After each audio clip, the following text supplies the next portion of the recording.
یک بار اگه فقط از همه این 4 سال تلاشی که من توی اینستاگرام داشتم و توی یوتیوب داشتم، پادکستایی که دادم، اگه فقط همین یه چیزو از من یاد بگیری، دیگه غر نزن بابت هیچ چیز هیچ وقت، زندگیت از این رو به اون میشه. به والله زندگیت از این رو به اون میشه. تحقیقات علمی ثابت کرده غر زدن خنگت میکنه، غر زدن ضعیفت میکنه. غر زدن نشون دهنده اینه که من عرضه زندگی کردن ندارم، من بلد نیستم زندگی کنم. آهای آدما، من بلد نیستم. شماهایی که غر نمیزنین به این معنی نیست که زندگیتون بهتر از منه، به این معنی نیست که مشکلی ندارین، به این معنیه که شماها یاد گرفتین زندگی کنین، من یاد نگرفتم، من بلد نیستم، من ناتوانم در مسیر زندگی.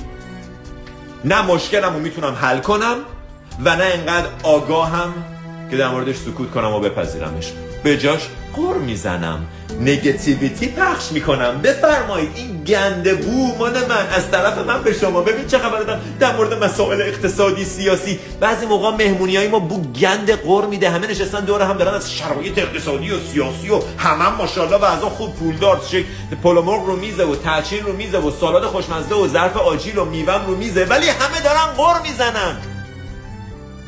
غر چی میزنی؟ خندت کو، رقصت کو، آوازت کو، دست دادنت کو، قدردانیت کو، لبخندت کو.